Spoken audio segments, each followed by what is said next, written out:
Hi guys, Pakistani family reaction. मैं उम्मीद आप सब खैरियत से होंगे, जाओगे, खुश होंगे, आबाद होंगे। चैनल पर नहीं है तो चैनल को सब्सक्राइब करें ताकि आपको आने वाले अच्छी वीडियोस के नोटिफिकेशन टाइम से मिलते रहे। तो भाई साहब, भारत ने मान लिया है कि वो सीक्रेट हथियार एक बना रहा है और जिससे अमेरिका का सच साबित हो गया है। अच्छा, हाँ जी, देखते हैं। अब ये वीडियो देखते हैं तब इसके बारे में कुछ कह पाएंगे। मतलब इंडिया ने क्या माना है कि कौन सा वो सीक्रेट हथियार बना रहा है। तो अभी जल्दी से वीडियो देख लेते हैं, काउंट करते हैं 3, 2, 1 एंड स्टार्ट। दोस्तों, अमेरिका अपनी खुफिया रिपोर्टों के अनुसार भारत में बन रहे हथियारों की विस्तृत जानकारी इकट्ठा करता रहता है। अच्छा। और जो हथियार भारत के सबसे सीक्रेट और खतरनाक होते हैं, उसके बारे में अमेरिका खुलासा भी कर देता है। खुलासे के पीछे अमेरिका की यही सोच होती है कि भारत के सीक्रेट हथियारों की जानकारी पूरी दुनिया को दे दी जाए। अच्छा। अमेरिका की यूएस कांग्रेशनल सर्विसेज नाम की एक संस्था है जो साल दर साल दुनिया में बन रहे हथियारों की लिस्ट यूएस के पार्लियामेंट में जारी करती है। इसी लिस्ट में भारत के 2 हथियारों को भी शामिल किया गया है। अच्छा। जिसमें पहला खुलासा भारत के हाइपरसोनिक मिसाइलों को लेकर है। भारत उन देशों की रेस में शामिल हो रहा है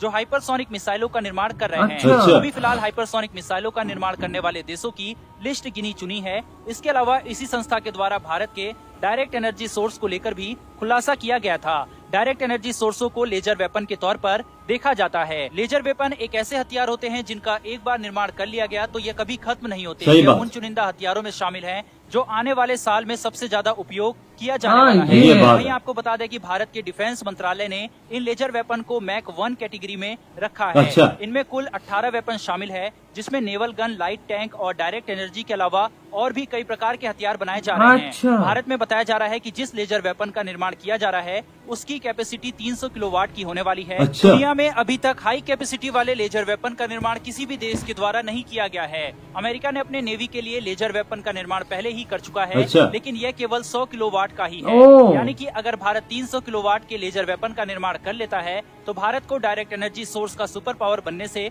कोई नहीं रोक सकता।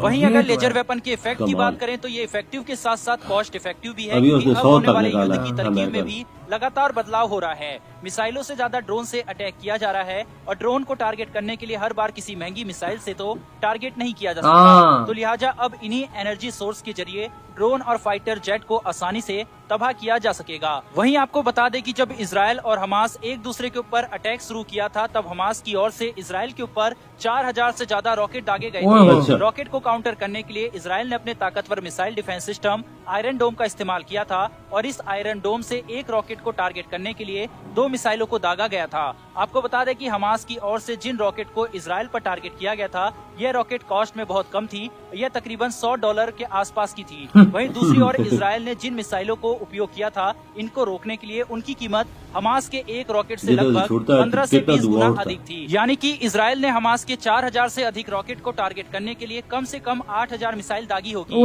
तो आप इस लिहाज से अंदाजा लगा सकते हैं कि इजराइल को आर्थिक दृष्टि से कितनी बड़ी मार झेलनी पड़ी होगी। वहीं हमास अपने सस्ते सस्ते रॉकेट को दाग कर इजराइल को परेशान कर दिया था। वहीं अगर भारत के परिप्रेक्ष्य से बात करें तो VLSR सैम अस्त्र माह की एक मिसाइल की कीमत तकरीबन 8 करोड़ रुपए होती है। अगर भारत एक दिन युद्ध लड़ता है तो सालों पीछे चला जाएगा। वहीं पिछले कुछ महीने पहले जम्मू कश्मीर में तैनात भारतीय वायुसेना के इलाके में एक के बाद एक कई पाकिस्तान की ओर से ड्रोन की घुसपैठियों की खबर सामने आई थी। जो पाकिस्तान की ओर से ड्रोन भेजे गए थे वो बेहद सस्ते थे। अगर इनको टारगेट करने के लिए भारत अपनी 5 से 8 करोड़ की मिसाइल दागे तो भारत को कितना घाटा होने वाला है। वहीं अगर अब भारत जिस प्रोजेक्ट पर काम कर रहा है यानी कि डायरेक्ट एनर्जी सोर्स पर, इसके आते ही चाहे ड्रोन हो, फाइटर काम आता है ना, मिसाइल सबको बड़ी आसानी से तबाह किया जा सकेगा। और इसकी कॉस्ट भी ना के बराबर आएगी, क्योंकि डायरेक्ट एनर्जी को बनाने के वक्त जो खर्च आता है बस वही खर्च होता है। क्योंकि इनकी तैनाती जब युद्ध क्षेत्र में की जाएगी तो केवल इलेक्ट्रिक पावर की जरूरत होगी। ऐसा माना जा रहा है कि भारत में पहले भी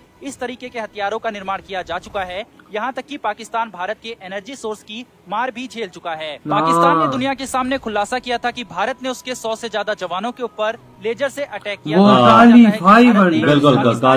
कैंपों के ऊपर जो बर्फ की विशाल परत जमा हुई थी उस पर लेजर से अटैक किया था, जिसके चलते वह पिघलकर पाकिस्तान के बंकरों के ऊपर गिर गई थी और उस पर दबने से पाकिस्तान के 100 जवानों की मौत हो गई थी। लेकिन भारत ने इस बात से सिरे से इनकार कर दिया था। भारत आने वाले फाइटर जेट में भी इसी एनर्जी सोर्स का उपयोग करने वाला है। यही वजह है कि भारत एमका और फूफा फाइटर जेट के लिए एक ताकतवर इंजन का तलाश कर रहा है ताकि इन एनर्जी सोर्स को ऑपरेट किया जा सके। इन फाइटर जेट में थोड़े कम पावर की एनर्जी सोर्स होगी, लेकिन ये युद्ध में अहम भूमिका निभा पाएंगे और साथ ही बहुत कम समय में एक फाइटर जेट को युद्ध के लिए तैयार भी किया जा सकेगा, क्योंकि इसमें किसी मिसाइल को लोड करने की जरूरत नहीं होगी। यह जो प्रोजेक्ट है इस पर डीआरडीओ काफी तेजी से काम शुरू कर दिया है, लेकिन यह प्रोजेक्ट कब तक बनकर तैयार होगा इसकी डेडलाइन की घोषणा अभी तक नहीं की गई है। फिलहाल दोस्तों इस वीडियो में इतना ही, लेकिन डीआरडीओ के इस प्रोजेक्ट के लिए कमेंट बॉक्स में जय हिंद तो बनता है, साथ ही डिफेंस और वर्ल्ड अफेयर्स की लेटेस्ट वीडियो। ये वीडियो खत्म, इनका लिंक मिलेगा टॉप ऑफ द डिस्क्रिप्शन में, लाजमी इनके चैनल को सब्सक्राइब कर लीजिएगा। तो भाई साहब बात ऐसी है कि भाई अमेरिका ने खुलासा कर दिया है कि इंडिया बना रहा है लेजर वेपन। बिल्कुल।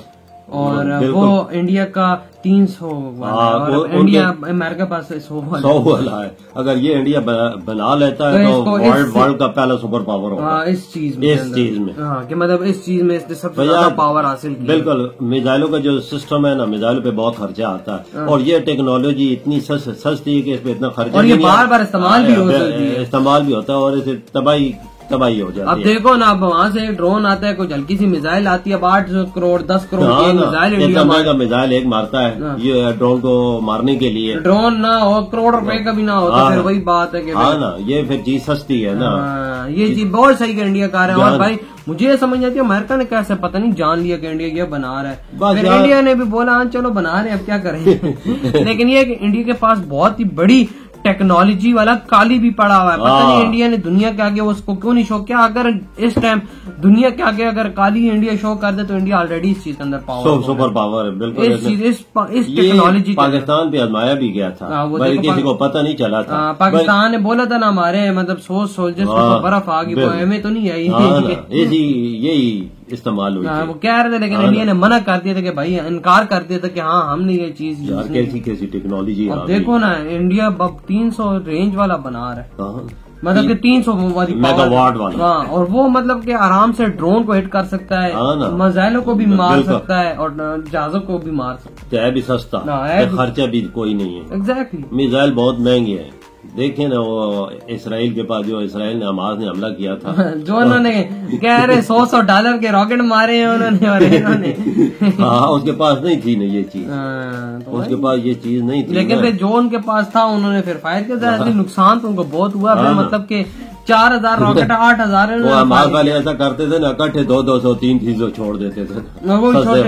छोटे क्या भी सस्ते हैं, उन पे इतना खर्चा भी नहीं आता, वो कैसे रोके इनको। वही ना, मेरा आराम डोम एक मिसाइल पे 2 छोड़ता था वो। हाँ ना, तो मिसाइल पे खर्चा बहुत है, 8 10 करोड़ 15 करोड़, जितना मिसाइल इतनी लंबी रेंज वाला होगा इतना खर्चा। बिल्कुल आपकी बात है, लेकिन ये इंडिया बहुत अच्छा काम कर रहा है भाई। अमेरिका अंदर इसकी बोला गया कि भाई इंडिया बना रहा है तो अच्छी बात है, बना रहे क्यों भाई, तुम लोग बनाओ, इंडिया ना बनाए। तो यार आप लोग बताएं आपकी क्या थॉट है हथियार के बारे में। वीडियो खत्म करते हैं, हमने बहुत ज्यादा ख्याल रखिएगा। तो बाय।